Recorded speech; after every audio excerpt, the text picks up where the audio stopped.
Let's talk a little bit about the use case of our members, this outcome selling advisory ecosystem. And so many of them are trying to see around corners with their strategic accounts. Many of them find that they're almost devolving into an operational conversation of how much of the product are you using, what's your consumption, what's your spend. And so they go in with all these laudable aspirations to have strategic business reviews, and it ultimately devolves into accounting of consumption of a product or service. How do they up-level from that operational reporting into a planning environment where they do see around corners? That's a great question. So I think two very important, no, actually three important ideas. So the first point I would make is that our traditional perspective of the traditional sales funnel, right, as I'm sure you work with, I mean, that's really no longer the way that companies want to have their suppliers, vendors, ecosystem partners deal with them. So I think the first thing to really remember is that your customers can be anywhere in that set of activities, beginning with awareness and going all the way through to, activation, desire, committing to do business, deciding whether to, continue or not. And so you need to be kind of prepared to meet them where they are. So that's the first observation.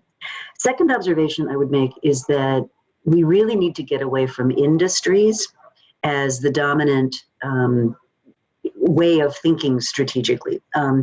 Instead, and I think this is consistent with your philosophy, what I like to talk about is, well, what's the job the customer is trying to get done? Like at the end of the day, nobody buys your stuff to buy your stuff, right? Nobody signs up for a course from me because they want to sign up for a course from me. They sign up because there's something that they want to achieve for themselves. And so I think the first part of any really good strategic conversation is, what is that job? What is, in your language, what is that outcome that we're really trying to get at? And then a rich exploration of the alternative ways of getting to that outcome. So I call this thinking in terms of arenas, which is the third big point. So the first is sort of funnels dead. We need to look at context and experience.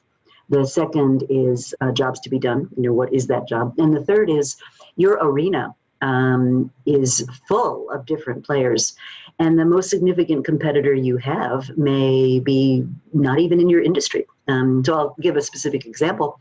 If you think about teenagers and clothing, like what's the job clothing does for teenagers? Well, obviously it performs the basic functions of warmth and so forth.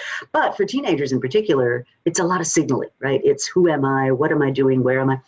And beginning in about the year 2000, when phones were first equipped with cameras, so this is before the modern smartphone. This is really going way back to like the turn of the millennium. What teenagers started to do was send pictures of each other on their phones, right? Normal teenage behavior, right? Well, okay, so you've got a picture on your phone and it's Monday and you're in a pink shirt, and you're at a party on Wednesday and you're in a pink shirt, and then you're going out with friends to dinner on Saturday and you're in the same pink shirt. I mean, how lame is that?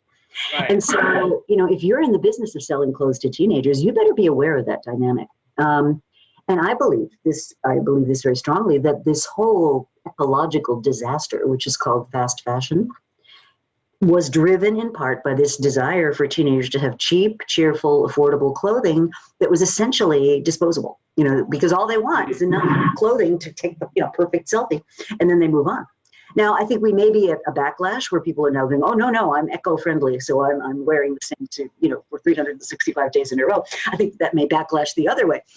But in either case, you'd want to really be understanding that arena. What else is going on in that customer's life or in that customer's experience, which could affect demand for what you're doing.